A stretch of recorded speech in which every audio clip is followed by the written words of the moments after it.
கடலும் நண்டும் ஃப்ரெண்ட்ஸா இருக்கிறாங்க.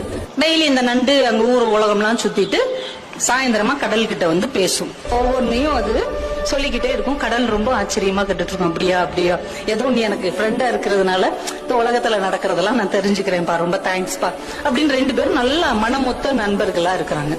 ஆனா இந்த நண்டுக்கு ஒரு குணம் என்னன்னா, அந்த கடற்கரையில அது நடந்து வரும்ல, நடக்கும்போது அந்த கடற்கரையில அதோடைய சுவடு பதியும். அது பாக்குறதுக்கு நட்சத்திரம் மாதிரி அழகா இருக்கும். அதனால அது நின்று அதை ரசிச்சுக்கிட்டே வரும்.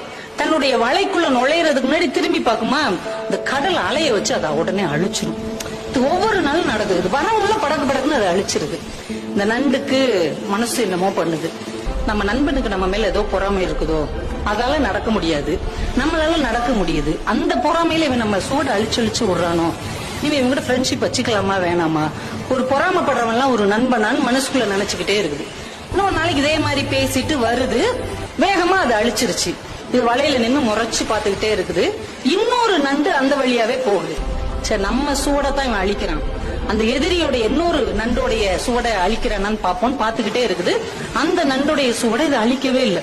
அந்த நண்டு ஹாயா நடந்து அந்த பக்கம் இருக்கிற ஒரு வலைக்குள்ள போகுது.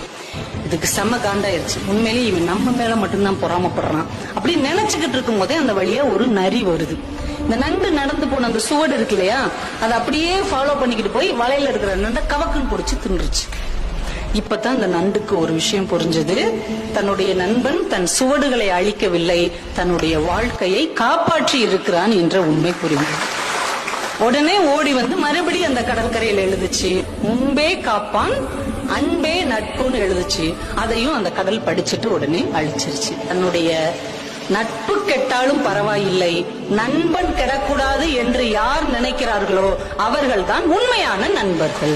அப்போ உண்மையான நண்பர்கள் உங்களை சுற்றி இருக்கிறாங்களா அப்படின்னு பாருங்க. அப்படிப்பட்ட உண்மையான நண்பர்கள் உங்களுக்கு அமைந்தார்கள் என்றால் அவர்களை தக்க வைத்துக் கொள்ளுங்கள். ஏன்னா நம்ம வாழ்க்கையில ரொம்ப தடுக்கி விழுகிற இடம் இந்த நட்பாகத்தான் இருக்கும். இந்த நட்பு நல்ல விதமா அமைஞ்சிச்சுன்னா நீங்க வாழ்க்கையில வேற உயரங்களுக்கு நீங்க போக முடியும். அதே நட்பு கொஞ்சம் ஏறுக்கு மாறாக அமைந்து விட்டால் நம்ம எங்க போய் நிப்போம் அப்படிங்கறதே நமக்கு தெரியாது.